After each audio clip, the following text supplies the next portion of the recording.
कहते हैं कि मकान को घर उसमें रहने वाले बनाते हैं और घर की खुशहाली रिश्तों में घुली मिठास से पैदा होती है और रिश्तों की नींव में पहला पत्थर होता है विश्वास का। विश्वास की नींव में अब लालच के पत्थर भरे जाते हैं, लेकिन लालच की बुनियाद पर खड़ा कोई भी रिश्ता ज्यादा दिनों तक टिक सकता है।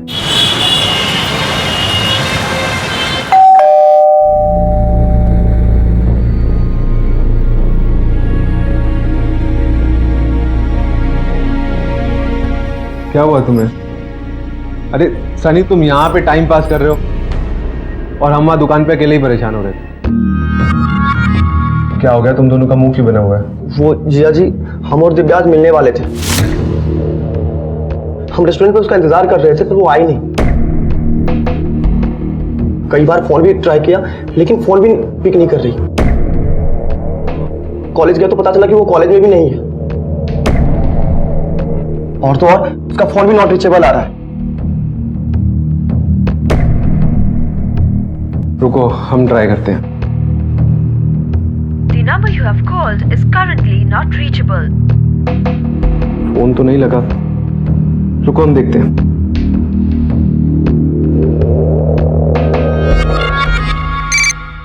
हाँ प्रशांत भैया। सोनू, दिव्या कॉलेज में गई थी क्या? हाँ भैया, कॉलेज ही गई थी। हम खुद ही गए थे उनके पीछे गेट तक, और जब वो चली गई अंदर तब हम वहां से लौटे थे भैया।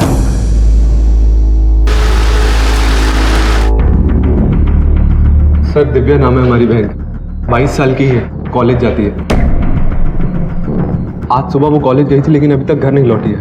आप कौन हो? सर, हम दिव्या के मंगेतर हैं। जल्दी हमारी शादी होने वाली है। सर, आज हम रेस्टोरेंट में मिलने वाले भी थे लेकिन वो आई नहीं। हमने सर कई बार कॉल भी किया लेकिन उसने पिक नहीं किया। हो सकता है अपने सहेली या दोस्त के साथ कहीं गई हो। नहीं सर, ऐसा तो कभी भी नहीं होता। वो कॉलेज से सीधा घर ही वापस आती है, और अगर कहीं जाती भी है तो हमें या कम से कम सनी को जरूर बताना। क्या ये शादी दिव्या की मर्जी से हो रही थी? जी सर, बिल्कुल, दिव्या की मर्जी से ही शादी हो रही थी।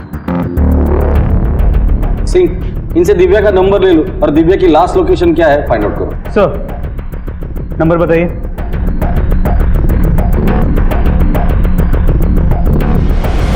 सर, दिव्या की लास्ट लोकेशन चारबाग में ट्रेस हुई। चारबाग? सर, वहाँ तो मेरे बहन और जीजा जी रहते हैं। रंजन नाम है जीजा जी का। आज मैंने उनको फोन किया था लेकिन उन्होंने उठाया नहीं। दोबारा से ट्राई कीजिए, शायद इस बार उठाए। जी sir. The number you have called is currently switched off. Sir, उनका फोन स्विच ऑफ आ रहा है। रंजन के घर चलते, शायद दिव्या वहीं मिल जाए हमें।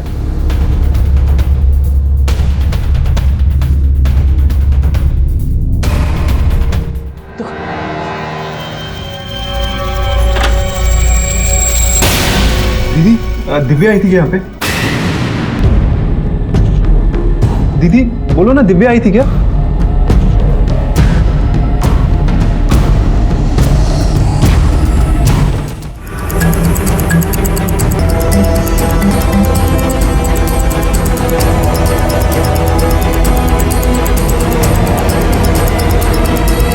हम मुन्ने की थेरेपी के लिए डॉक्टर के पास गए थे। वापस आके देखा तो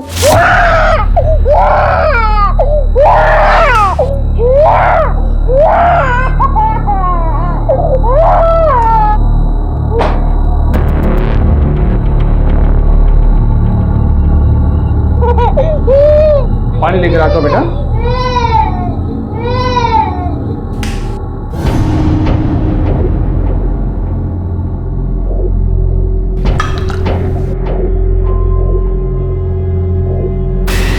अचानक मेरी नजर बाथरूम में पड़ी तो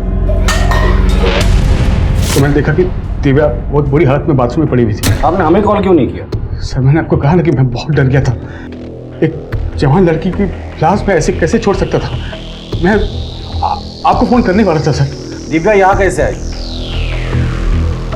सर, दिव्या यहाँ आती जाती रहती थी। हमारे 2 बच्चे मिसकैरेज होने के बाद जब हमें तीसरे बच्चे की उम्मीद जागी तो डॉक्टर ने कहा कि प्रेगनेंसी क्रिटिकल है, तो दिव्या रश्मि की देखभाल करने के लिए यहाँ आती जाती रहती थी सर। बस बस बस, और नहीं, अब हमसे और नहीं खाया जाएगा। दीदी, ये तो आपका हिस्सा था ना, अभी मुन्ने का हिस्सा बचा हुआ है। चलिए, आपको पता है ना मुन्ना बहुत कमजोर है, आप खाएंगे नहीं तो हेल्दी कैसे होगा। चलो खाओ। दिव्या इसी घर से कॉलेज आती जाती रहती थी और रुकती भी थी सर, इसलिए मैंने उसे घर की एक डुप्लीकेट चाबी भी दे दी थी। दिव्या यहाँ आने वाली है आज बताया था उसने? हाँ सर, उससे फ़ोन करके हमें बताया था कि वो यहाँ आने वाली है सर। ठीक है, जब तक केस की तहकीकात पूरी नहीं होती आप लोग शहर छोड़ के कहीं नहीं जाएंगे। फॉरेंसिक वालों को बुलाकर बॉडी पोस्टमार्टम के लिए भेज देना। दिव्या के कॉल रिकॉर्ड्स मंगो। रंजन और रश्मि वाकई थेरेपी सेंटर पे गए थे या नहीं, ये भी कंफर्म करो। सर प्रशांत, दिव्या कैसे? प्रशांत, मुझे बहुत डर लग रहा है, मेरा मन बहुत घबरा रहा है। हमें यहाँ अच्छा नहीं लग रहा प्रशांत। हम यहाँ नहीं रहना चाहते। हमें और मुन्ना को यहाँ से ले चलो प्रशांत। हम नहीं रहेंगे।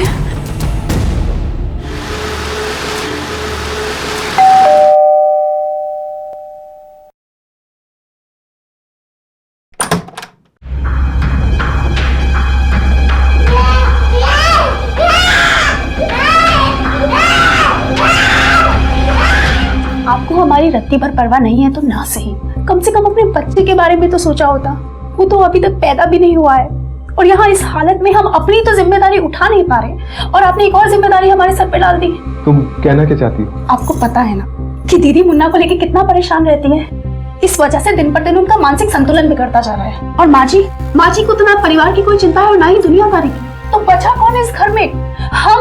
हम क्या कर लेंगे अकेले? देखो साधना, हम जानते हैं कि तुम माँ बनने वाली हो, लेकिन तभी तो कह रहे हैं इस घर में रखा क्या है? पति पत्नी अपने घर जाके रहे ना। देखो साधना, हम समझ सकते हैं पर तुम भी समझने की कोशिश करो। रंजन जीजाजी बीच बीच में आते जाते रहेंगे और इस वक्त हम उनकी मदद नहीं करेंगे तो फिर कौन करेगा? और कुछ ही दिनों की तो बात है। आज अगर दिव्या हमारे साथ होती तो ऐसा कोई मसला ही नहीं होता। हमारा भाई भी दिव्या की मौत से बहुत परेशान है। तुम सो जाओ, इस वक्त तुम्हारे लिए इतना सोचना ठीक नहीं है। बच्चे पर असर पड़ता है, तुम आराम कर लो। अपने जीजा रंजन के घर में दिव्या की लाश का इस तरह और ऐसी अवस्था में मिलना कई सवाल खड़े कर रहा था। एक जवान लड़की का घर में आना और फिर मौत का शिकार हो जाना काफी संदेहास्पद था। पर क्या यह वाकई एक हादसा था या फिर कत्ल को हादसे की शक्ल देकर छुपाया जा रहा था? अब तक जो बातें सामने आई थी उनसे रंजन ही शक के घेरे में था। पुलिस इस इंतहाई संजीदा केस के तमाम पहलुओं की बड़ी बारीकी से जांच कर रही थी। सर, दिव्या के कॉल रिकॉर्ड से पता चला है कि उसके और रंजन के बीच कुछ ज्यादा ही बातें हुआ करती थी। इनफैक्ट उसका आखिरी कॉल भी रंजन को ही था। और उसका मंगेतर क्या नाम था उसका? सनी। दिव्या की सनी के साथ भी बात होती थी लेकिन रंजन के मुकाबले काफी कम। जीजा और साली का एंगल थोड़ा पेचीदा लगता है। सर, कहीं जीजा साली एंगल में कोई राज तो नहीं जिसकी वजह से दिव्या की जान गई हो? हमें आप लोगों से कुछ पूछना है। जी सर, बोलिए। आपके घर में कौन कौन रहता है? हमारी वाइफ साधना और दिव्या भी हमारे साथ ही रहती थी। और वो? सॉरी सर, मैं भूल गया, हमारी माँ है। हमारी माँ भी हमारे साथ ही रहती हैं। और जीजा जी भी आते जाते रहते हैं। रंजन जी, आप अपनी साली के साथ फोन पे बहुत बातें किया करते थे, कोई खास वजह? अपनों से बात करने के लिए किसी वजह की जरूरत थोड़ी ना होती है सर। घर के बड़े हैं हम, बातें सभी से होती है हमारी। आप चाहे तो चेक कर सकते हैं। रश्मि, तुम्हारी बहन दिव्या तुम लोगों के साथ काफी वक्त बिताती थी, लगभग रोज मिलते थे। इसके बावजूद आपके पति और आपके बहन के बीच काफी बातें होती थी फोन पर। आपको कोई आपत्ति नहीं इस बात पर? सर, जब हमारी शादी हुई थी तब दिव्या सिर्फ 14 साल की थी। रंजन उसे अपनी बेटी की तरह मानते हैं, तो अगर वो उससे फोन करते भी थे तो हमें क्या आपत्ति हो सकती है? साधना जी, आपको इस बारे में कुछ कहना है? सर, हम क्या कहें? दिव्या की शादी हमारे भाई सनी से होने वाली थी। हम तो दोनों परिवारों के लिए परेशान हैं।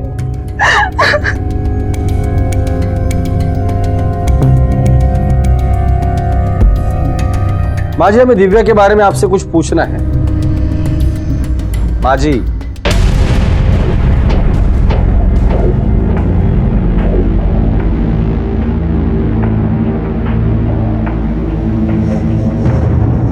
फैमिली बड़ी अजीब सी है। माँ को अपनी बेटी के मरने का गम नहीं, पर भाभी इतनी इमोशनल है जैसे ननद नहीं बहन मरी। और ये रंजन, या तो ये बहुत ही मासूम है या तो बहुत ही चालाक। इस फैमिली की पूरी हिस्ट्री निकाल, खासकर इस रंजन की। ये जितना ऊपर है उतना ही नीचे है। सर, इनकी माँ का होना ना होना एक ही बराबर है। ना तो वो कहीं आती जाती है और ना ही उन्हें परिवार और बच्चों से कोई मतलब है। बड़ी ही अजीब किस्म की औरत है। और उस दिन तो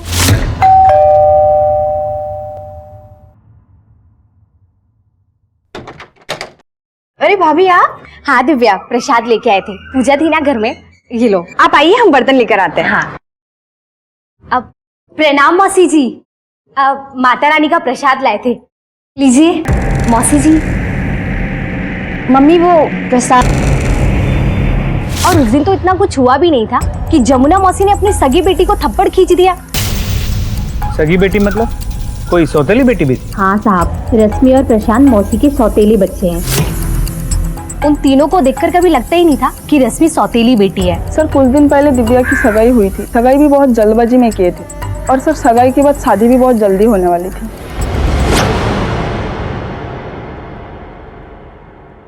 सर, आस पड़ोस के लोगों से पूछताछ की, प्रशांत के पिता ओम प्रकाश ने अपनी पहली बीवी गायत्री के मरने के बाद उसी की छोटी बहन जमुना से शादी की, या ये कह सकते हैं कि जबरदस्ती कराई गई है। इसलिए जमुना इस शादी से नाखुश थी, इसलिए उसने अपना सारा समय पूजा पाठ में लगा दिया। ना किसी से मिलती है, ना किसी से बात करती है, कुछ नहीं। इनफैक्ट कोई उससे बात करे तो भी उसे गुस्सा आ जाता है। मुझे नहीं लगता जमुना का इस सब से कोई कनेक्शन होगा। जी सर। इसके अलावा पता चला कि शादी के पहले रश्मि ने इस पूरे घर को बड़े अच्छे से संभाला हुआ था, लेकिन शादी के बाद 2 मिसकैरेजेस और इस बच्चे की बीमारी के बाद वो मेंटली डिस्टर्ब हो गई। सिंह, पता करो ये प्रॉपर्टी, दुकान, मकान किसके नाम पर है। अक्सर सगे और सौतेलों के बीच प्रॉपर्टी के लेकर झगड़ा होता है। और ये रंजन का क्या सीन है? ओम प्रकाश के मरने के बाद रंजन ने अपने घर के साथ साथ इस घर की भी जिम्मेदारी संभाली। दामाद होने के बावजूद वो बेटे का फर्ज भी निभा रहा और एक परफेक्ट हस्बैंड भी था। बीवी के प्रेगनेंसी के टाइम उसने अपने साइट को हजरतगंज से 4 बाग शिफ्ट कर लिया ताकि वो अपनी बीवी को ज्यादा से ज्यादा समय दे सके। और दिव्या? तो दिव्या की शादी उसकी भाभी के छोटे भाई सनी के साथ तय हुई।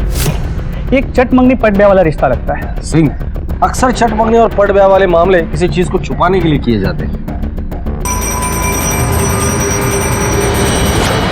सर, दिव्या की पोस्टमार्टम रिपोर्ट, इसके मुताबिक 20 तारीख की दोपहर 4 और 4:30 के बीच दिव्या की मौत हुई, सर पे चोट लगने की वजह से। बॉडी पर कोई सेक्सुअल असॉल्ट या मारपीट के निशान? नहीं सर, बॉडी पे कोई हाथापाई या सेक्सुअल असॉल्ट के कोई निशान नहीं।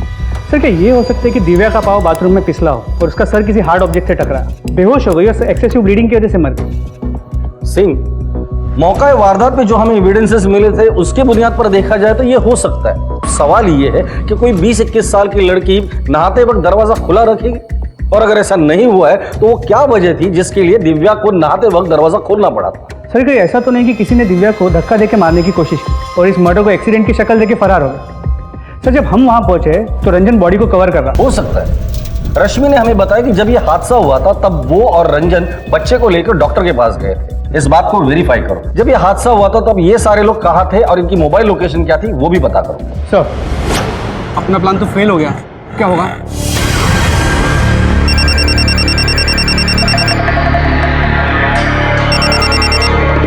हेलो सर, ये आप क्या कह रहे हैं? सर आपने तो कहा था कि 1 महीने बाद।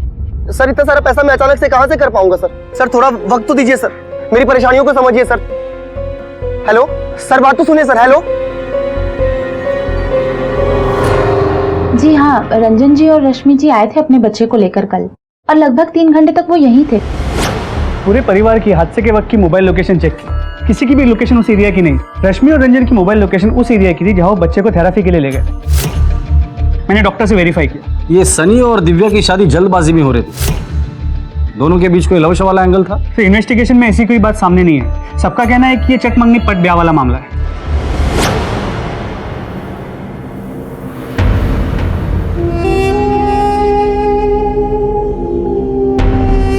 मेरी लाडली बहन दिव्या, ये सब कैसे हो गया तुम्हारे साथ? क्या क्या सपने सजाए थे तुम्हारे लिए? सर, हम पहली बार दिव्या से दीदी की शादी में मिले। हमें वो पसंद आ गई थी। हमने दीदी से सारी बातें शेयर करी। दीदी ने दिव्या से बात भी किया, लेकिन उसने मना कर दिया। हम बिल्कुल भी निराश नहीं हुए सर, लेकिन हमें मालूम था कि वो शहर में पली बड़ी है और हमारे साथ शादी करके वो गाँव नहीं जाएगी।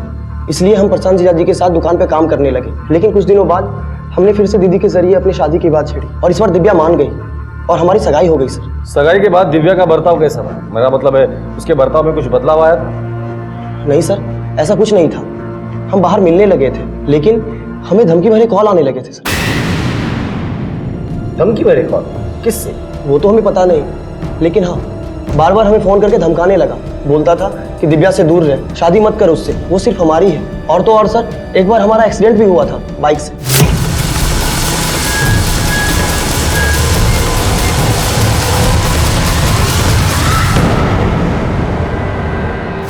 ये देखिए सर, हमें लगता है कि हमारा एक्सीडेंट भी तो धमकाने वाले ने ही किया होगा। पहले तुम्हें धमकी वाले फोन आने लगे, फिर धमकी देने वाले ने तुम्हारा एक्सीडेंट भी कर रहा। इतना सब कुछ होने के बावजूद तुमने पुलिस में कंप्लेंट नहीं लिखवाई, क्यों?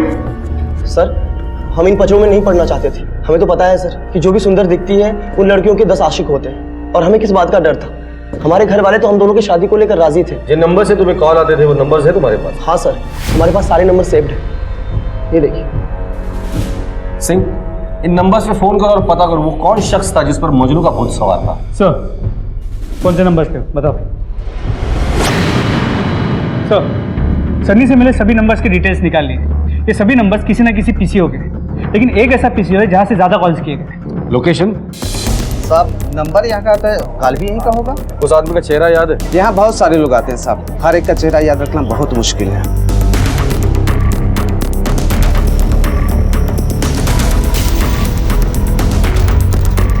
आपकी दुकान के बाहर जो सीसीटीवी है 10 तारीख का 4:17 का मुझे फुटेज चाहिए। ठीक है सर, मिल जाएगा। फॉरवर्ड करो थोड़ा। हाँ बस। इस आदमी को जानते हो?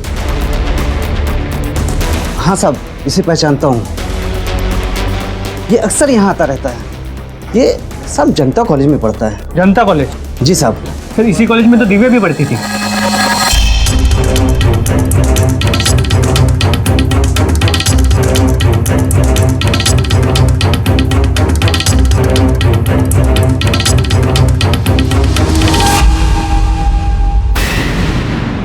चाय पीने का बहुत शौक है ना तुझे? पुलिस स्टेशन की चाय पी के देख ले, स्ट्रांग वाली। सर, हम दिव्या से बहुत प्यार करते थे, उसके लिए हम कुछ भी कर सकते थे। 1-2 बार बोलने की हिम्मत भी की, लेकिन हम उससे बात नहीं कर पाए।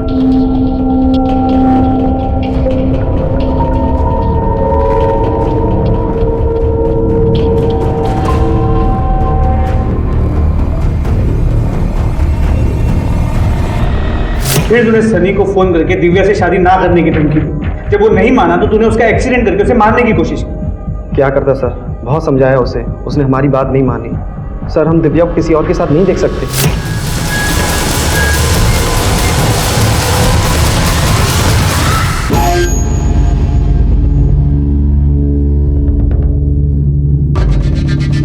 सनी बच गया तो तुम्हारे पास कोई और रास्ता नहीं था, इसलिए तुमने दिव्या को ही मार डाला।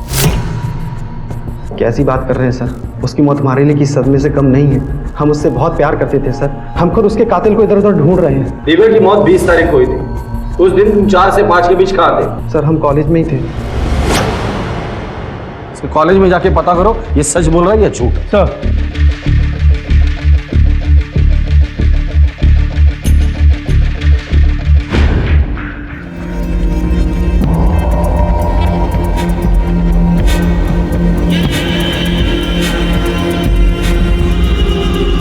मुन्ना? रश्मि?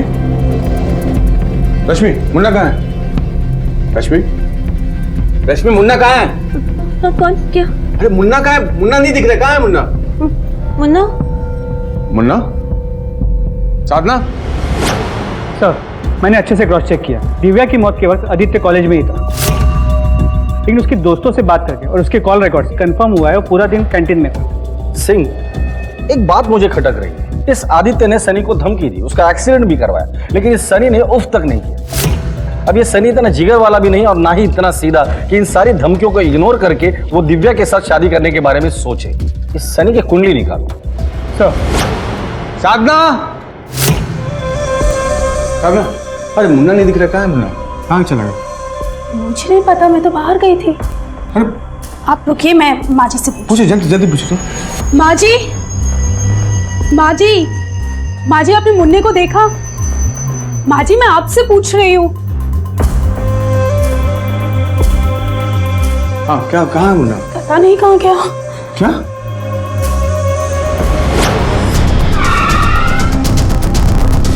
आस पड़ोस की दुकान में पूछताछ करो। सर,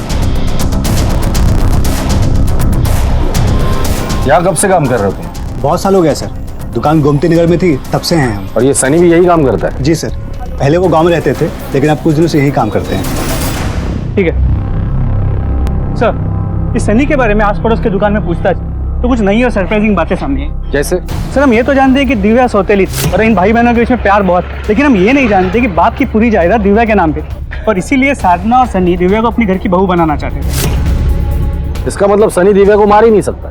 आखिर सोने के अंडे देने वाली मुर्गी को मारने की गलती कोई क्यों करेगा? बिल्कुल सर, और ऊपर से सनी ने मार्केट से करीब 70 लाख रुपए उठाए थे नए बिजनेस के लिए और अब वो लेनदारों के कॉल से परेशान था। लेकिन ये सनी तो प्रशांत के साथ दुकान में काम करता है ना? सर करता तो है, लेकिन वो कम में मानने वाला आदमी नहीं, इसीलिए उसे पैसे वाली बीवी चाहिए थी जिसके भरोसे उसने मार्केट से इतना लोन उठाया था। भाई साहब आपने मेरे बच्चा को देखा क्या? छोटा सा वो मुन्ना।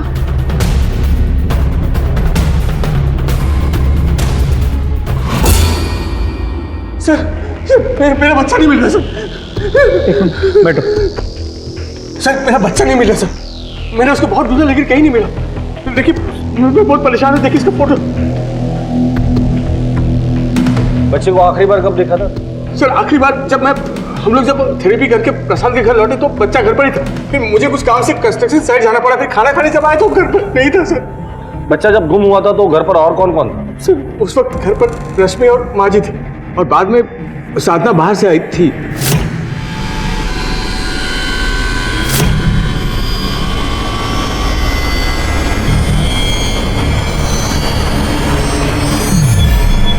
बस यही दिन देखना बाकी रह गया था। बच्चे का ख्याल भी रखो और ऊपर से ताने भी सुनो कि बच्चा मैंने खो दिया। साधना जी यहाँ वहाँ की बातें करने के लिए वक्त नहीं हमारे पास। सीधा सा सवाल पूछा है, सीधा सा जवाब दीजिए। सर हमने सुबह बच्चे को खुद दूध पिलाया था, उसके बाद हमने उसे नहीं देखा। बच्चा गायब हुआ तब आप कहाँ? सर हम पेट से हैं, चाट खाने का मन हुआ, प्रशांत को कॉल किया तो उनका फोन नहीं लगा, इसलिए सोचा कि खुद जाके नुक्कड़ की दुकान से चाट खा लेते हैं। अगर आप लोगों को हम पर जरा भी शक है तो आप जाके खुद पूछ लीजिए उस दुकान वाले से।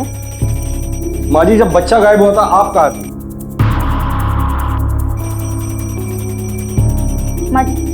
माँ जी मुंह बनाने से नाती नहीं आ जाएगा। आपकी बेटी का खून हुआ है और नाती गायब है। चलिए बोलिए। कोई जिए या मरे हमें कोई फर्क नहीं पड़ता और हमें कुछ नहीं पता कि मुन्ना कहाँ गया, उसे कौन ले गया। रंजन जी हो सकता है कि आपके बच्चे को किसी ने पैसों के लिए किडनैप किया हो। अगर फिरौती के लिए कॉल आता है तो आप सबसे पहले हमें इन्फॉर्म करेंगे। वैसे हम लोग भी आपके बच्चे को ढूंढने की पूरी कोशिश करेंगे।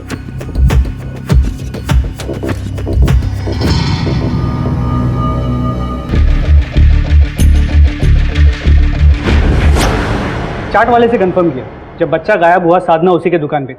मैंने कांस्टेबल तिवारी को प्रशांत के घर पे नजर रखने के लिए मुफ्ती में तैनात किया है। सिंह एक और बात मैंने नोटिस की, दिव्या की लाश रंजन के घर पे मिली। अब रंजन का बच्चा गायब है। इन दोनों केसेस को क्लोजली ऑब्जर्व करो तो ऐसा लगता है कि शायद कोई तो है जो रंजन से बदला लेना चाहता है और उसने पहले से ही ये सब कुछ प्लान किया हुआ है। आखिर इनमें से ऐसा कौन हो सकता है जिसको रंजन का बच्चा उठवाने से फायदा मिले? साधना, प्रशांत, जमुना, सनी, रश्मि या खुद रंजन? सर अगर ये किडनैपिंग रैंसम के लिए हुई तो सबसे पहला शक सनी पे जाता है, क्योंकि पैसों की सबसे ज्यादा जरूरत इसी को है और दिव्या की मौत से सबसे बड़ा नुकसान इसी का हुआ। हो सकता है अपने 70 लाख का कर्ज चुकाने के लिए इसने ही किडनैपिंग की। रंजन को अभी तक रैंसम के लिए कॉल नहीं आया। एक काम करो, इस सनी पे 24 घंटे नजर रखना, एक कांस्टेबल उसके पीछे लगा दो। ये कहाँ जाता है, किससे मिलता है, क्या बात करता है, क्या खाता है, क्या पीता है, सारी इंफॉर्मेशन मुझे चाहिए। सर एक ही परिवार में पहले एक जवान लड़की दिव्या की मौत हुई, वो भी अपनी ही बहन के घर में, और फिर उसी बहन रश्मि का बच्चा भी गायब हो गया। एक ही घर में हो रहे ये हादसे क्या संकेत दे रहे थे? सर कल रात से हमारे पति का कुछ पता नहीं चल रहा। सर वो रात को घर पर भी नहीं आए। क्या? समझ नहीं आ रहा क्या करें। अब बैठिए। आखिरी बार आपके पति की कब बात हुई आपसे? सर कल सुबह घर से नाश्ता करके दुकान के लिए निकले थे, रात को वापस घर नहीं आए। मैंने बहुत इंतजार किया सर, उनका फोन क्यों नहीं लग रहा। सोचा कि एक बार सोनू को दुकान पे फोन करके पूछ लेती हूँ, पर सोनू ने बोला कि सोनू इतनी रात हो गई है, तुम्हारे भैया घर नहीं आए। भैया तो आज आए नहीं थे। ठीक है आप जाइए, हम ढूंढने की कोशिश करें। सही हमारे पति का फोटो। प्रशांत की कॉल रिकॉर्ड निकालो और आखिरी लोकेशन क्या थी ये पता करो, और ये फोटो सारे पुलिस स्टेशन में सर्कुलेट करो। सर प्रशांत की मोबाइल लोकेशन हिस्ट्री चेक की, उसका फोन आखिरी बार उसके घर के पास ही एक्टिव था। सर मेरे बेटे का कुछ पता चला सर? पहले आपकी साली दिव्या की मौत हुई, फिर आपका बेटा गायब हुआ, और अब आपका साला प्रशांत गायब है। उसके बारे में आपने कुछ भी नहीं पूछा हमें। सर मैं अपने बेटे को ढूंढने में लगा हुआ हूँ। हाँ, मुझे पता चला कि प्रशांत भी गायब है, और सर प्रशांत को ढूंढना तो आप लोगों का काम है। रंजन साहब, हमारा काम क्या है हमें अच्छी तरह पता है। अब जाइए, हम ढूंढ लेंगे उसे। जाइए।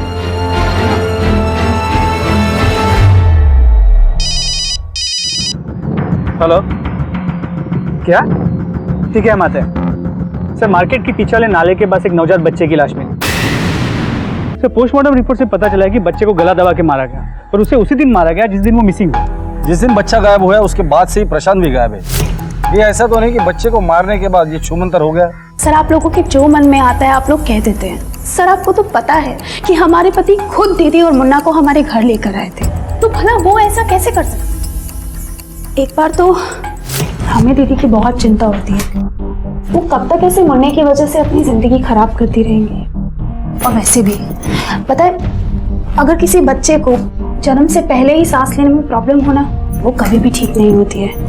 और हम क्या कह रहे थे, हमारी मौसी जी कह रही थी एक इंजेक्शन होता है जो डॉक्टर मरीजों को लगाता है और उससे उनको मौत दे दी जाती है। क्या कहते हैं उसको, मर्सी किलिंग। हाँ, अगर आगे से ऐसी बात जुबान से निकाली तो जुबान काट के हाथ में दे देंगे। और कौन सी मौसी है वो तुम्हारी? हाँ, हम भी पूछते हैं उनसे कि बच्चों के साथ, अपने बच्चों के साथ कोई ऐसा करता है क्या? सर हमारे पति ऐसा कर ही नहीं सकते थे। वो तो मुन्ना को इतना चाहते थे, इतना प्यार करते थे, वो कैसे मारेंगे उसे?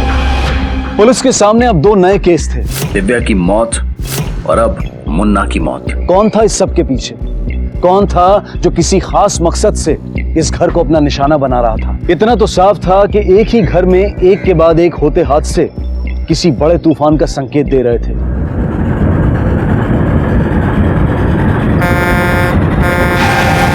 एक ही घर में 3 मौतें हो चुकी थी। दिव्या की मौत की गुत्थी ज्यों की त्यों थी, उसके बाद रंजन के बच्चे की लाश मिली, और अब प्रशांत की रोड एक्सीडेंट में मौत हो गई थी। पर क्या यह वाकई में एक रोड एक्सीडेंट था, या फिर इस मौत को एक्सीडेंट की आड़ में छिपाया जा रहा था?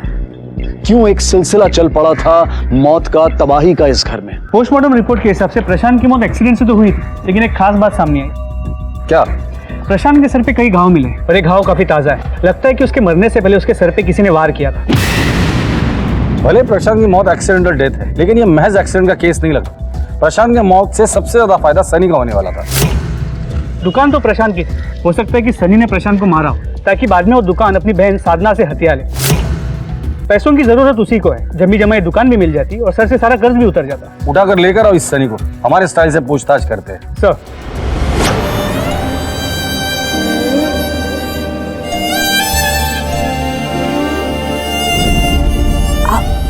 पापा बनने वाले। ओह माय गॉड, मैं पापा बनने वाला हूँ और तुम मम्मा। अरे यार, तुमने मुझे कितनी बड़ी गुड न्यूज दी है। मैं पापा बनने वाला हूँ। ये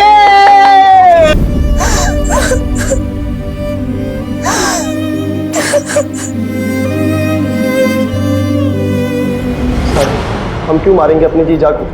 हम तो अपने बहन से बहुत प्यार करते हैं, और मारना तो बहुत दूर की बात है सर। हम कभी ऐसा सोच भी नहीं सकते। प्रशांत जीजा जी के लापता होने के बाद पूरा टाइम हम शॉप पे ही रहते हैं। फिर भी आपको भरोसा नहीं तो आप सीसीटीवी फुटेज चेक कर सकते हैं, या फिर सोनू से पूछ सकते हैं सर। दुकान पे कितने घंटे रहते हो? करीब 14 घंटे। 14 घंटे। तो सनी साहब, ये सीसीटीवी फुटेज और सोनू, ये 14 घंटों का हिसाब दे सकते हैं। अब बचे 10 घंटे। 10 घंटे किसी को मारने की प्लानिंग करने के लिए काफी होते हैं। सर, बाकी के समय के लिए आप हमारे दोस्तों से पूछ सकते हैं। कुछ दिनों से हम पैसों को लेकर बहुत परेशान रहते हैं सर। सर इस बार सनी की बात सही नहीं। सिंह, एक ही परिवार के 3 लोगों की मौत होती है। कुछ ना कुछ तो है जो हमसे छूट रहा है। एक काम करो, प्रशांत का एक्सीडेंट जिस रोड पर हुआ था वहां जितने भी सीसीटीवीज हैं, चाहे वो घर के हो, दुकान के हो, रास्ते के, सबकी फुटेज मुझे चाहिए। सर रही बात रंजन के बेटे की, तो रंजन और रश्मि अपने बच्चे को लेकर थेरेपी सेंटर गए थे। एक बार इस थेरेपी सेंटर चलकर पता करते हैं कि वाकई में रश्मि और रंजन वहां आए थे। जी सर, मुझे अच्छे से याद है। उस दिन रश्मि अकेले आई थी बच्चे को लेकर, और ऐसा पहली बार हुआ कि रंजन जी साथ नहीं थे, नहीं तो वो हमेशा साथ आते थे। क्या आप बता सकती है कि रश्मि अपने बच्चों को लेकर कितने बजे यहाँ से गई थी? 1 मिनट सर, मैं चेक कर लेती हूँ। Around 1:30 PM। इसके बाद ही मेरी एक और अपॉइंटमेंट भी थी। Thank you. सर हमेशा तो बच्चे के साथ ही आती थी, उस दिन बच्चे के साथ नहीं थी और मैंने पूछा तो अरे रश्मि तेरा मुन्ना कहाँ है? कोई जवाब नहीं दिया साहब और चली गई। प्रशांत के केस ने एक दर्दनाक खुलासा किया है। सर आपको पता चला सर किसने मेरे बच्चे के साथ ऐसा किया सर? रंजन जी, इस सवाल का जवाब तो आपकी बीवी रश्मि भी आपको दे सकती है। रश्मि जी बताइए रंजन जी को कि आपके बेटे की मौत कैसे हुई और किसने मारा उसे।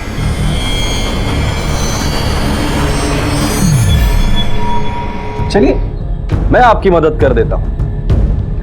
आपके बच्चे की मौत 2 सवा 2 के बीच हुई थी। उस वक्त बच्चे के साथ कोई नहीं था क्योंकि बच्चा घर पर था ही नहीं। दरअसल रश्मि जी बच्चे को लेकर घर पर आई ही नहीं। ठीक कह रहा हूं ना मैं रश्मि जी? रश्मि, ये लोग क्या कह रहे हैं? बोलो बोलो कि सब झूठ बोल रहे हैं। बोलो रश्मि, तुमने कुछ नहीं किया। बोलो रश्मि। हम नहीं मारा है, हम नहीं मारा अपने बच्चे को। सोचिए आपने क्या किया हमारे साथ, हमारी बहन के साथ। मैंने खुद अपने कानों से तुम्हारे दिव्या से अनैतिक संबंध के बारे में प्रशांत और तुम्हारी बातें सुनी थी। जीजा जी, जीजा जी, क्या बात है प्रशांत? क्या है? दिव्या के कबर्ड से मिला क्या है ये? बताओ क्यों मारा दिव्या को? प्रेग्नेंट थी इसलिए? प्रशांत चुप। तुम्हारा दिमाग खराब हो गया क्या? मैंने दिव्या को नहीं मारा। अगर दिव्या प्रेग्नेंट होती तो पोस्टमार्टम रिपोर्ट में पता नहीं चलता क्या? तुम दुनिया को अगर बताओगे ना तो देखो तुम्हारी दूसरी बहन का घर टूट जाएगा। सोच लो। हम वही सोच रहे थे कि पहले तो दिव्या ने सनी के साथ शादी के लिए हाँ बोल दी, लेकिन बार बार उस शादी को टालती रही। समझ ही नहीं आ रहा था हमें कि क्यों कर रही है वो ऐसा। यही जानने के लिए हमने सोनू को दिव्या के पीछे लगवाया था ताकि हमें पता चले कि वो कहाँ जा रही है, किससे मिल रही है। जो आपने किया है ना उसकी सजा मैं आपको जरूर दिलवाऊंगा। मैं अभी पुलिस को फोन करता हूं। क्या बता दूं? क्या लगता है ये फोन तोड़ने से मैं पुलिस को नहीं बताऊंगा? अरे मैं प्रशांत, प्रशांत, प्रशांत, हम अपने बच्चे के बारे में इतने पागल हो गए कि आपने हमारे ही सामने, हमारे घर में, हमारी बहन के साथ, इसलिए हमने मान डाला। अपने ही हाथों से अपने बच्चे को मार डाला। मार डाला।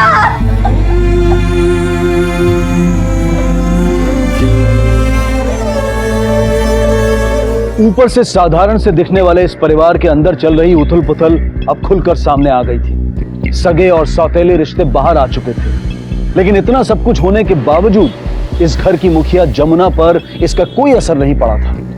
आखिर क्यों? पहले दिव्या की मौत, फिर बच्चे की, और अब प्रशांत की मौत ने पुलिस की नींदें उड़ा दी। तहकीकात से ये बात साफ हो गई थी कि एक मां ने ही अपने पति की बेवफाई के तनाव में अपने बीमार बच्चे की हत्या कर दी। पुलिस को अब भी दिव्या और प्रशांत की मौत का राज जानना था। हाँ, मैं मानता हूं मेरा अफेयर था दिव्या के साथ। दिव्या के साथ रहने के लिए, उसके पास रहने के लिए मैंने अपनी साइट हजरतगंज से चारबाग शिफ्ट कर ली थी, क्योंकि उसका कॉलेज वहां से पास पड़ता था। मैं जाता था बाइक पे उससे मिलने के लिए। अफेयर तो रजामंदी के साथ ही होता है सर।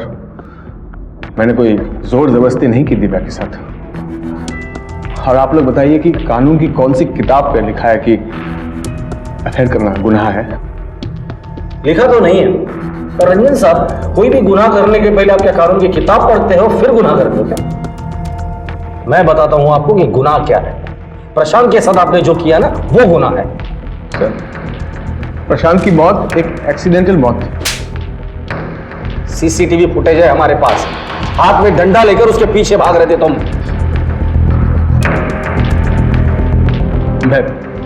मैं बताता हूं सर क्या हुआ था। प्रशांत रुक जा। क्या रुकूं मैं? तुमने दिव्या को मारा है। जो नजदीकियां दिव्या के साथ दिखा रहा था ना, वही नजदीकियां अपने घर वालों के साथ दिखाई होती ना, तो आज ये दिन देखना नहीं पड़ता। सर चौंकाने वाली बात यह है कि इन्वेस्टिगेशन के दौरान प्रशांत और सोनू ने हमें दिव्या और रंजन के अफेयर के बारे में नहीं बताया और ना ही सोनू का दिव्या का पीछा करने वाली बात बताई। अगर ये सोनू दिव्या का पीछा कर रहा था तो सोनू की मोबाइल लोकेशन निकाल। प्रशांत तो अपनी बहन की इज्जत बचाने के लिए चुप बैठा होगा, ये सोनू किसकी इज्जत बचा रहा है? पता करो कि जिस दिन दिव्या की मौत हुई थी इस सोनू के मोबाइल की लोकेशन क्या थी। सर हम सच करें साहब, हमको कुछ नहीं पता है। तेरे मोबाइल में दिव्या के बहुत सारे वीडियोस मिले हैं, जहां दिव्या की मौत हुई थी तेरे मोबाइल की लोकेशन भी वही दिखा रही थी, और ये सबूत काफी है तुझे दिव्या मर्डर केस में अरेस्ट करने के लिए। देख, जितनी तेरी उम्र नहीं है ना, उतने केसेस सॉल्व किए मैंने। वो सब उस दिन तो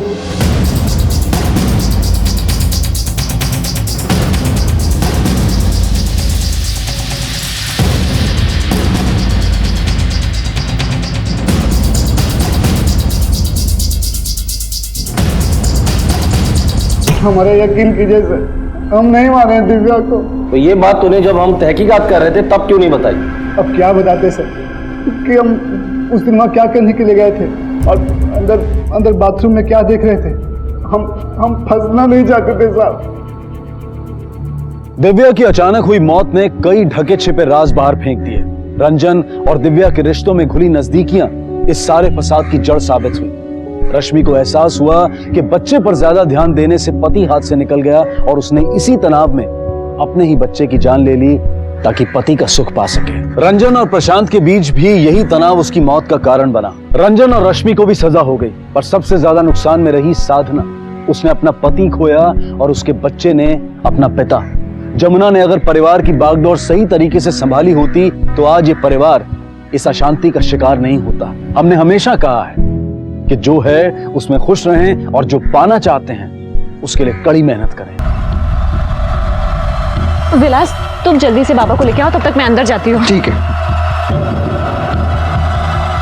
साहब। हाँ बोला। एक कंप्लेंट लिखवानी है। किस बारे में? मेरी बहन के गायब होने की। ठीक है, आई। चल मेरी बात सुन, आज जो भी बात करना वहां कर लेना, अभी ज्यादा देर हम नहीं रुक सकते। कौन गायब हुआ है? साहब, मेरी ताई। ये दोनों कौन है? ये मेरे बाबा है,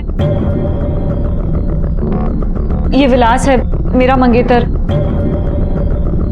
इनसे मेरी शादी होने वाली है। बैठिए। नाम क्या है तुम्हारे ताई का? आरती शिर्के, मनसे लग्न आदि अंबेडकर। कहाँ से गायब हुई है वो? अपने ससुराल से। कब से गायब है? साहब 6 महीने से। 6 महीने से? 6 महीने से आपकी बेटी गायब है और आपको कंप्लेंट करने की अब सूझी? नहीं साहब, ऐसी बात नहीं है। हमें भी आज ही आरती के ससुराल वालों ने बताया कि आरती हमारे पास 6 महीने पहले आई थी, लेकिन साहब आरती हमारे पास आई ही नहीं। आपको आज पता चला? मतलब इतने समय तक आपने अपनी बेटी से संपर्क करने की कोशिश भी नहीं की? साहब ये गलती हुई है, 6 महीने तक हमारी बेटी से कोई बातचीत नहीं हुई। आज हमने जब फोन किया तो पता चला कि वो अपने ससुराल में नहीं है। महिला सशक्तिकरण, अपनी पहचान, अपने पैरों पर खड़े होना, पुरुषों के साथ कंधे से कंधा मिलाकर चलना, ये सारी दावेदारियां आज भी हमारे समाज में खोखली लगती हैं जब हम आरती जैसी किसी लड़की की कहानी सुनते हैं। और दुख की बात तो यह है कि आंकड़ों में भी आरती जैसी लड़कियों की गिनती घटने की बजाय बढ़ती हुई दिखाई दे रही है। आज भी लड़की माँ बाप के लिए एक बोझ है जिसे वो जल्द से जल्द किसी दूसरे के हवाले कर अपनी जिम्मेदारी से मुक्ति पाना चाहते हैं। कहने को तो ससुराल और मायका 2 घर होते हैं, लेकिन एक पर भी वो अपना अधिकार नहीं दिखा सकती। क्या आरती इसी कड़ी का हिस्सा थी? क्यों उसके ससुराल वालों को और मायके वालों को उसकी कोई खबर नहीं थी? क्या हुआ था उसके साथ? क्यों उसके पिता और बहन ने पिछले 6 महीने से उससे बात नहीं की थी? आखिर क्या राज था इस सब के पीछे? तो जब इतने अरसे से आपने उससे बात नहीं की तो आज क्या जरूरत पड़ गई? मधु और विलास की शादी की तारीख पक्की करने विलास के घर वाले हमारे घर आए थे। बहुत खुशी का माहौल था, इसलिए शादी की तारीख 24 सितंबर को निकली है। अब सिर्फ 3 महीने रह गए तैयारी में। अभी डेट भी फिक्स हो गई है तो मेरी बात मानो, गुस्सा छोड़ दो, ताई को बुला लो। हाँ मधु, विलास ठीक कह रहा है। ये झगड़ा वगड़ा भूल जाओ और ताई को फोन लगाओ। ठीक है बाबा, आप लोग जैसा बोले। चलो मैं फोन लगा के देता हूँ।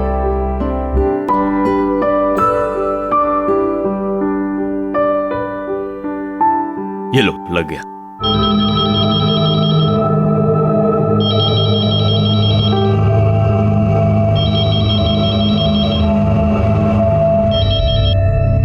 हेलो हेलो वीना ताई, मैं मधु बोल रही हूँ, आरती की बहन। चलो शुक्र है, तुम लोगों को हमारी याद तो आई। देखो अब तुम दोनों बहनों का झगड़ा खत्म हो गया हो तो आरती को घर वापस भेज दो। आरती और श्वेता के बिना घर सुना सुना लगने लगा है। वापस भेज दूं मतलब?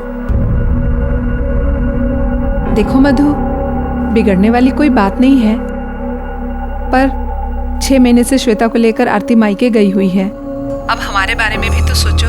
आस पड़ोस के लोग अब पूछने लगे हैं हमें। पर ताई तो है ही नहीं यहाँ पे।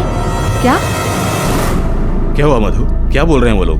बाबा वो कह रही हैं कि ताई वहाँ पे नहीं है। क्या मतलब 6 महीने से आरती के साथ उसकी बेटी भी गायब है?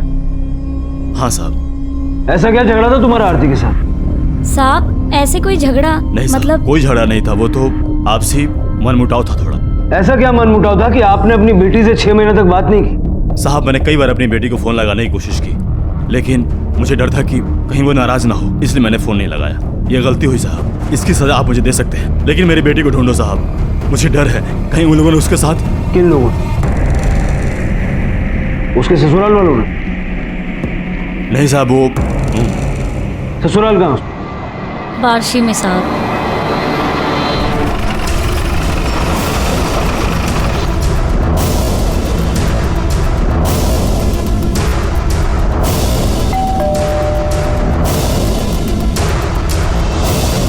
जी कहिए। कायदर साहब,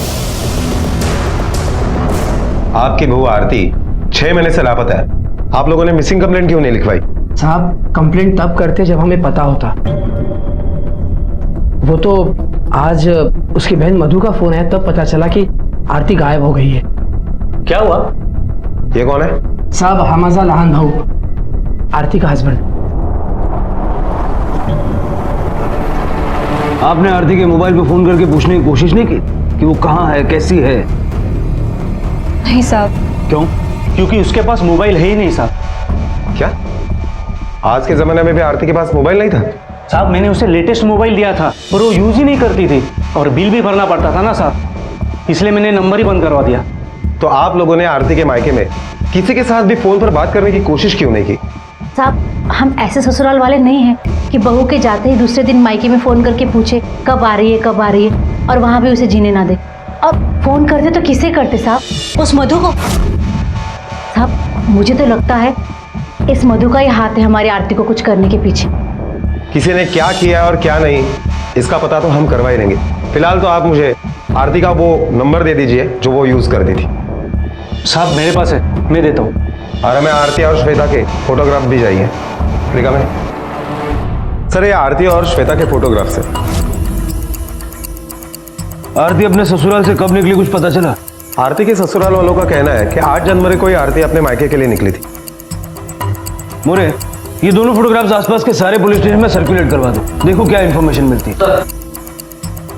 आरती जिस नंबर को यूज करती थी उसके 8 महीने पुराने कॉल रिकॉर्ड्स आए हैं सर। इसमें एक ऐसा नंबर है जिस पर वो काफी बात करती थी। किसका नंबर है? सर ये नंबर किसी विलास करमरकर के नाम पर रजिस्टर है। 1 महीने में तूने 52 बार आरती को फोन किया, जबकि उसने तुझे सिर्फ 12 बार फोन किया। इतना क्यों फोन कर रहा था आरती को? परेशान कर रहा था? सर मैं क्यों परेशान करूं? वो होने वाली साली है मेरी। होने वाली? हुई नहीं। तूने आरती को इतना तंग किया कि आखिरकार उसके पति को उसका मोबाइल नंबर बंद करना पड़ा। सर आप जैसा सोच रहे हैं वैसा कुछ नहीं है सर। आरती और मधु का झगड़ा चल रहा था, मैं बस सॉल्व करने की कोशिश कर रहा था। ऐसा क्या झगड़ा चल रहा था जिसमें सुलह करवाने के लिए तुझे पूरा महीना आरती को फोन करके मनाना पड़ा? बोल। सर उस दिन देखिए शिरके साहब, हमारी खोली रिडेवलपमेंट में जा रही है और जैसी खबर पक्की होगी मैं उसे बेचकर एक दुकान मयूर को दूंगा। वैसे भी हमारे पास सब कुछ इन दोनों का ही तो है। किशोर जी आप भूल गए, आपने दुकान दे दी है इसको, उससे 5 दुकानें हो गई इसकी। शर्म करो शर्म करो, हद होती है झूठ बोलने की। इतने साल हो गए लटका के रखा है हमें। नहीं इस बार सच में देने वाले। तू गप्पा बसा। देखिए अगर बिल्डर बाबा को इतने सालों से लटका के रखा है इसका मतलब ये नहीं कि आप बाबा की बेइज्जती करते जाएंगे। मधु, ये क्या तरीका हो बड़ों से बात करने का? तुझे तमीज नाम की कोई चीज है भी या नहीं? ताई मुझे तमीज सिखाने की बजाय अपने ससुराल वालों को देखिए। जो कि दहेज के लिए बाबा की बेइज्जती किए जा रहे हैं। अरे देवा देवा, अरे आरती बता इसे, हमारे ऊपर दहेज लेने का इल्जाम लगा रही है। अरे शादी होने के बाद कभी हम तुझे परेशान किया? कभी पूछा दहेज के लिए? अरे हमें क्या पता पूछा है कि नहीं पूछा है, लेकिन हम जब भी यहाँ आते तब आप ऐसे ही हमारी बेइज्जती करते रहते हैं। मधु, क्या बक रही है तू? अगर तुझे तमीज नाम की कोई चीज है नहीं तो यहाँ से निकल जा, फिर यहाँ आने की कोई जरूरत नहीं है। ठीक है, नहीं आऊंगी, लेकिन आप भी हमारे घर मत आना, रहिएगा अपने इज्जतदारों के साथ। तू होती कौन है मुझे रोकने वाली? वो घर तेरा नहीं बाबा का है। एक नहीं 1000 बार आऊंगी मैं। नहीं आती, नहीं जाओगी तुम वहाँ, और आइंदा इसकी शक्ल देखने के लिए भी तरसोगे तुम लोग। कभी नहीं आएगी वो। साहब, मुझे पता था कि विलास ताई को फोन करता था, लेकिन उसे लगता था कि अगर हम दोनों बहनों का झगड़ा खत्म नहीं हुआ तो हमारी शादी की डेट आगे बढ़ सकती है। मतलब विलास को समझ में आ गया था कि आरती मानने वाली नहीं है, और इसीलिए उसने आरती को गायब कर दिया। साहब, विलास ऐसा नहीं कर सकता। वो हम दोनों बहनों के बारे में कभी बुरा नहीं सोच सकता। मुरे, मेरे करियर का ये पहला ऐसा मिसिंग केस है जो इतना पेचीदा है। सर, मुझे लगता है कि ये दोनों फैमिलीज हमसे झूठ बोल रही है, क्योंकि ये बात हजम नहीं हो रही है कि पिछले 6 महीने से किसी ने भी आरती की पूछताछ करने की कोशिश नहीं की। सर, कहीं ऐसा तो नहीं कि ये केस मिसिंग का ना होकर किडनैपिंग का हो? नहीं मुरे, अगर ऐसा होता तो फिरौती का कॉल जरूर आता। सर, अगर ऐसा है तो ये भी हो सकता है कि आरती का किसी के साथ अफेयर चल रहा हो और आरती अपनी मर्जी से उसके साथ चली गई हो। मुरे, अगर आरती मयूर को छोड़ के किसी और के साथ रहना चाहती थी तो अपनी बेटी को क्यों साथ ले गई? सच कुछ और ही है, और इतना तय है कि आरती के साथ जो कुछ भी हुआ वो सोलापुर और बार्शी के बीच में हुआ। जरा पता करो 8 जनवरी को कोई ऐसा रोड हादसा हुआ है क्या जिसमें 6-7 साल की बच्ची और उसकी मां इन्वॉल्व हो? Okay sir.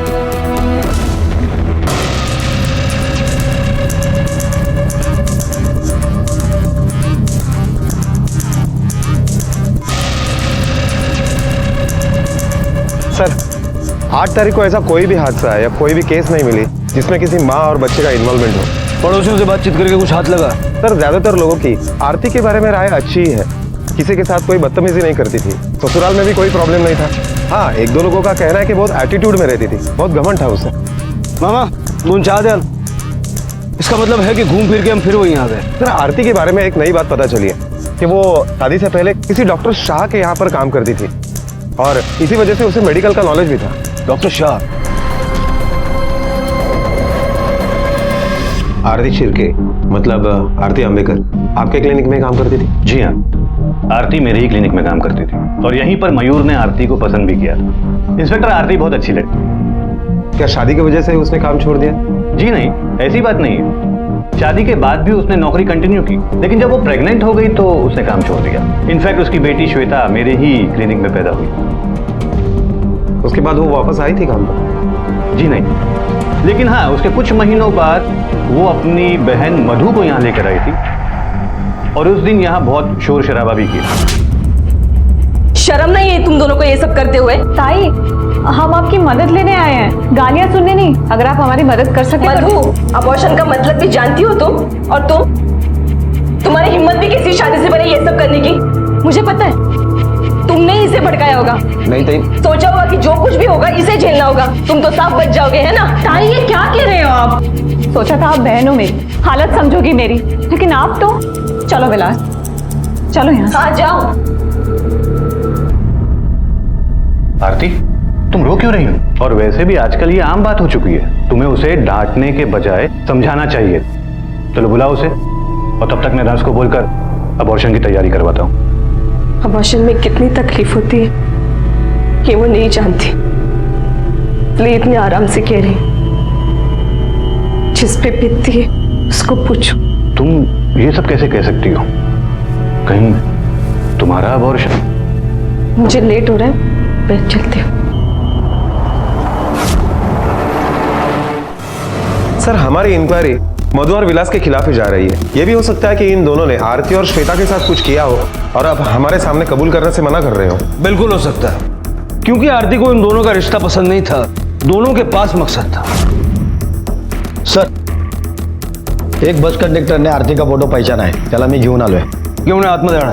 ठीक है सर. हाँ सर, मैं सोलापुर से मुंबई के लिए बस लेके गया था. यही थी ना वो? इसके साथ एक 6-7 साल की बच्ची भी थी. हाँ सर, मुझे साफ साफ याद है. यही औरत बैठी थी बस में और इसके साथ एक छोटी लड़की थी. लेकिन साहब वो औरत कुछ बोल नहीं रही थी, शांत शांत लग रही थी. कहाँ का टिकट लिया था उसने? साहब मुझे ऐसे लग रहा था कि औरत कुछ सदमे में थी, तो मैंने बच्ची को पूछा, तो बच्ची ने कहा कि बस जहाँ तक जा रही है वहाँ का टिकट दे दो। तो फिर मैंने उन्हें मुंबई के 2 टिकट दे दिए। मुंबई में लास्ट स्टॉप पे उतरे थे? नहीं साहब, मुंबई तो पहुंची नहीं, पता नहीं बीच में कहाँ उतर गई। मुझे ऐसा लगता है कि हाईवे पे जब बस चाय पानी के लिए रुकी ना, तभी ये दोनों उतर गई। सोलापुर से मुंबई तक जहां जहां तुम्हारी बस रुकी सभी जगहों के नाम लिखवा दो, पढ़े लेंगे। Okay sir. मोरे, इन सभी पुलिस स्टेशन से कांटेक्ट करो। Okay sir.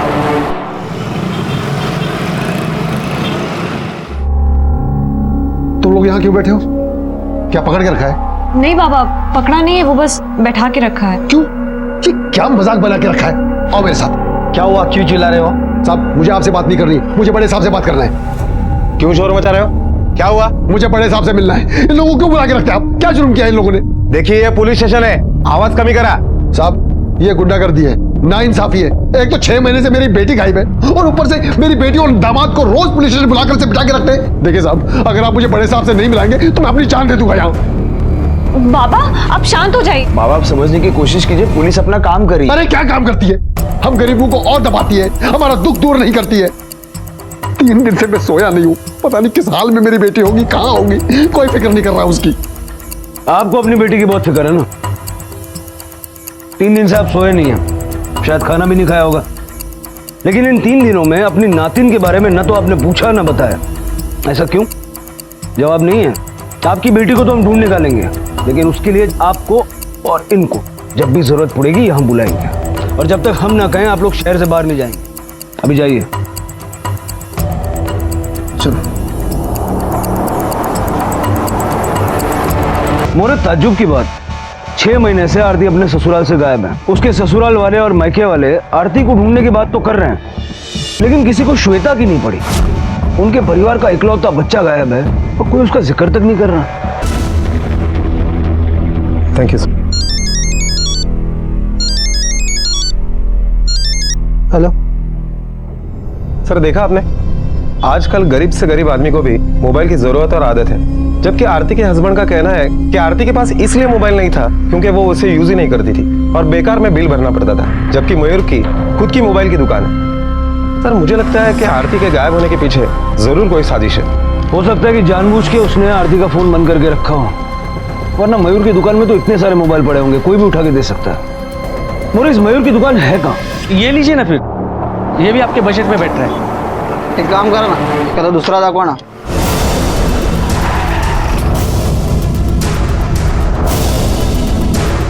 एक काम करा ना, क्या 10 मिनट नहीं आना, नया स्टॉक आने वाला, मैं आपको अच्छा दिखाता हूँ मोबाइल आपको। हाँ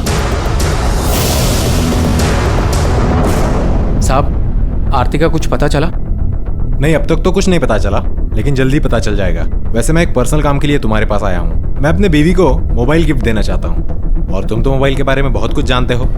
कौन सा मोबाइल अच्छा रहेगा? भाऊ, मैं दिखाऊँ इन्हें मोबाइल? मैं संभालता हूँ ना यहाँ, तू जा अंदर काम कर। हाँ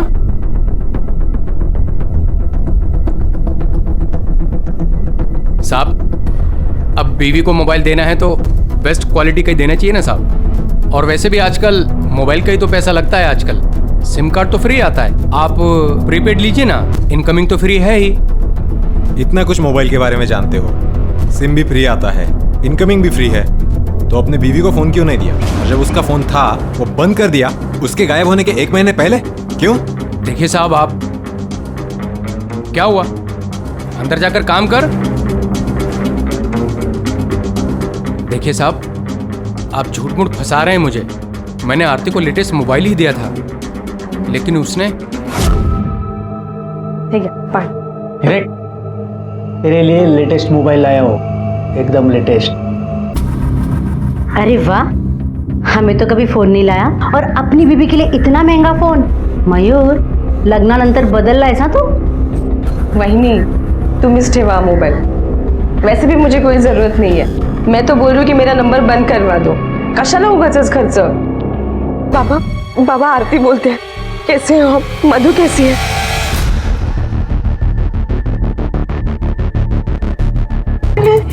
अरे काय गोंधळ चाललाय? वही नहीं, ये देखो, हमारे बारे में अपने बाप से चुगली कर रही थी, शिकायत कर रही थी हमारी। अरे तूने उसे फोन ही क्यों लेके दिया? फोन उनटाक तो फोन। कचरा फूडू, हाँ? ये तो सेकंड हैंड में भी बिक जाएगा। एक काम करता हूँ, इसका ना नंबर ही बंद करवा देता हूँ। फिर देखता हूँ कैसे फोन करती है। नंबर बंद करके कोई फायदा नहीं है। सुहाना नहीं थी, उसे तो मैं सबक सिखाऊंगा। हमारे समाज ने बड़ी चालाकी से ग्रंथों और मंदिरों में औरत को देवी घोषित कर दिया और घरों में उनकी हालत जानवरों से भी बदतर कर दी। एक से एक भयानक तरीके निकाले उन्हें प्रताड़ित करने के। दिमाग को इस कदर गुलाम बना दिया कि वो अपना हक मांगने से भी डरती है। वो सिर्फ बोझ, जिम्मेदारी और बड़ी आसानी से खानदान को बेइज्जत करने का सामान है। और यही सोच शायद आरती पर भी हावी थी। इसीलिए उसने अपने पिता के घर से डोली और पति के घर से अर्थी निकलने की कहावत को सच करने के लिए अपने आप को ही मार लिया था। और उसके साथ साथ उसकी बच्ची भी पिस रही थी। एक नर्क से निकलकर वो दूसरे नर्क में जा पहुंची थी। उसके साथ क्या हुआ था, क्यों हुआ था, अब वो कहाँ है और किस हालत में है, पुलिस इस सब की तलाश में जुटी थी। और धीरे ही सही पर सफलता उनके हाथ लग रही थी। जगन, हाई। हो देख, ये मोबाइल ये एड्रेस पे दे क्या? ठीक है। आणि त्यांना सांग मोबाइल अच्छा चल रहा है, काही प्रॉब्लम नहीं। ओके ठीक है। हाँ। सुन, आइंदा यहाँ पुलिस आएगी ना तो अपना मुंह बंद रखने का, चुपचाप अंदर चले जाने का, समझा? ठीक है बाबू। जा।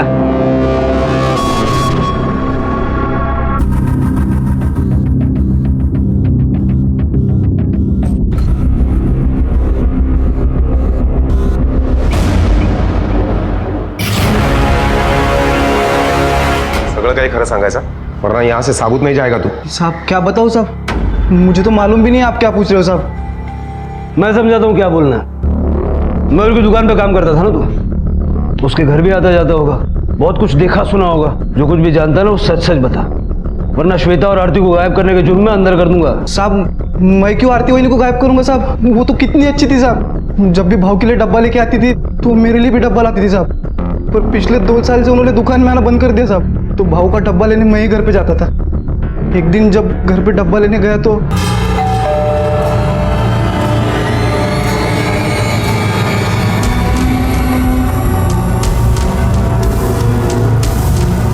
वहीनी, घर में सब ठीक चल रहा है ना? सब ठीक है। ये डिब्बा लो और जल्दी जाओ, भाऊ को भूख लगी हुई है। जी ठीक है। कितने दिन पहले की बात है? यही कोई साहब 10-11 महीने पहले की बात है। उसके बाद दुकान में क्या हुआ? साहब दुकान में जाके मैंने मयूर भाई को सब बताया। फिर भाऊ। हाँ बोल। भाऊ वो मैं घर पे खाना लेने गया था। हाँ। तो मैंने देखा कि आपके भाऊ आरती भाभी को जबरदस्ती कर। साले, मैंने तुझे घर खाना लाने के लिए भेजा था और तू वहां जाकर ताकझाक कर रहा है। नहीं भाऊ। हाँ? बदनाम करने की कोशिश कर रहा है हमें? नहीं। ये अपने काम से काम रख, समझा? आइंदा ऐसा किया ना तो उसी वक्त नौकरी से निकाल दूंगा, समझा? मोरे पूरी शिरके फैमिली को उठाओ, क्योंकि अगर जगन की बात सच है तो हो सकता है कि इन्हीं लोगों ने आरती और श्वेता को गायब किया हो। और जितना जगन ने बताया वो उस अत्याचार का सिर्फ एक हिस्सा है जो आरती ने झेला है। उससे कहीं ज्यादा अत्याचार इन लोगों ने आरती पे किया है।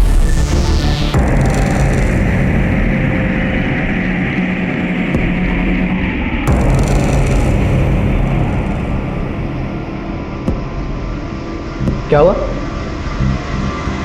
असे घाबरलेले का दिसत? घाबरू नको तो काय करू, वो कमीनी पेट से है।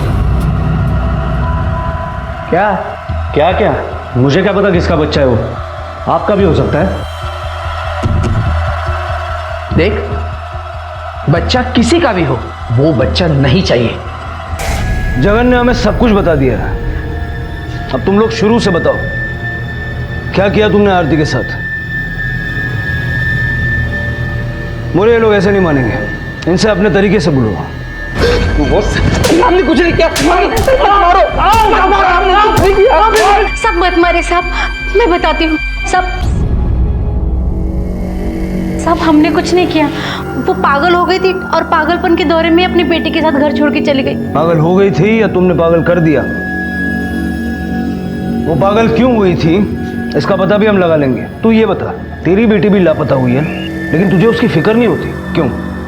क्योंकि मुझे पता नहीं वो मेरी बेटी है। बहुत की साहब,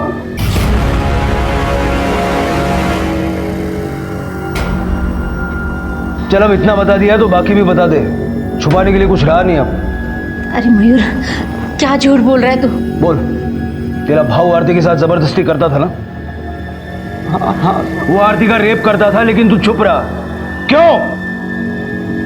पर बाबा तो बोल रहे हैं ना कि वो पैसे दे देंगे। कभी देना पैसे? तुम हमेशा सिर्फ यही कहती हो।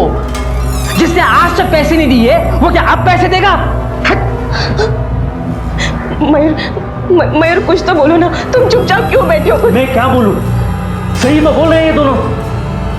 तेरे बाबा बेवकूफ तो बना रहे हैं हमें। और एक बात सुन, ये दोनों सिर्फ मेरे भाई और भाभी नहीं है, बल्कि मेरे आई बाबा है जिन्होंने पाला है मुझे आज तक। बहुत एहसान किया है इन्होंने मुझ पर। तुम लोगों के अत्याचार की वजह से जब वो पागल होने लगी तो तुमने उसे घर से भगा दिया? नहीं साहब, हमने उसे नहीं भगाया। वो कब चले गए हमें पता नहीं। मोरे, इनको इतना मारो कि इनकी सारी हेकड़ी निकल जाए। इनको समझ में आना चाहिए कि एक मासूम लड़की के साथ इन्होंने क्या किया है।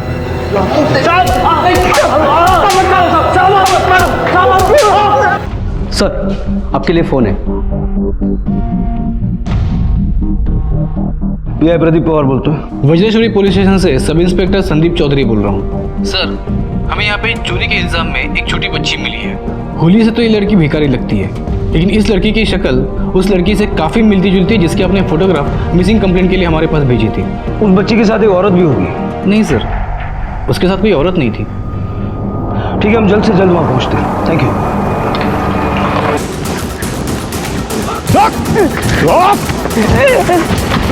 ठीक तरह से चल नहीं सकता, भगते रोक।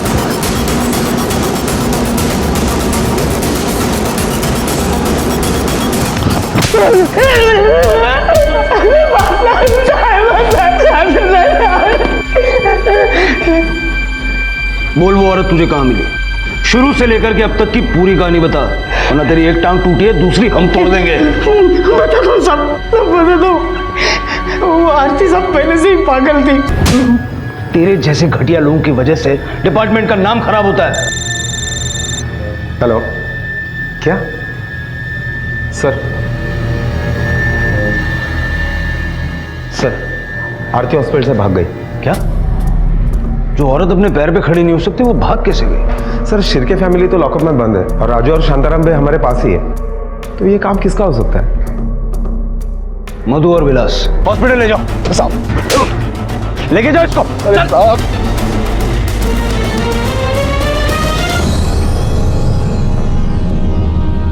जलाता नहीं तो और क्या करता साहब? वैसे भी वो जिंदा लाश थी, एक बोझ बन गई थी वो समाज में। कैसे किसी को मुंह दिखाता? बोझ वो नहीं, बोझ तेरे जैसे सोच वाले लोग हैं। और जब बाप होकर तू नहीं समझा उसे, तो ये समाज क्या समझेगा? क्योंकि वो भी तो तेरे जैसे लोगों से बना है। काश उसे मिटाने की जगह उसे बचाने की, उसे जिंदा रखने की कोशिश करता तो तेरे इस समाज को भी एक उदाहरण मिलता। आरती और आरती जैसी हर लड़की की प्रताड़ना के लिए हम सब जिम्मेदार हैं। जो सभ्य होने का दिखावा तो करते हैं, लेकिन अपने घरों की अदृश्य जेलों में अपनी लड़कियों को कैद करके रखते हैं। उनमें आत्मविश्वास भरने की बजाय उन्हें कमजोर होना सिखाते हैं, जिसकी वजह से वो अपने ऊपर होने वाले हर अत्याचार को अपना नसीब समझ लेती हैं। आज की सीख उन तमाम लड़कियों के लिए है जो अपने आप को कमजोर मानकर दूसरों के लिए जीती हैं। जब ये अपने लिए जीना लड़ना चाहेंगी, तभी ये समाज उन्हें जीने देगा। इसी विचार के साथ अब मैं अनूप सोनी आपसे विदा लेता हूँ। फिर मुलाकात होगी अगले एपिसोड में एक और चौंका देने वाले केस के साथ। तब तक अपना और अपने परिवार का ख्याल रखें और देखते रहें क्राइम पेट्रोल डायल 100। सबक एक को, सीख हम सबको। जय। क्राइम पेट्रोल के और भी दिलचस्प कहानी देखने के लिए हमारे चैनल को सब्सक्राइब करें और बेल आइकॉन दबाना न भूलें।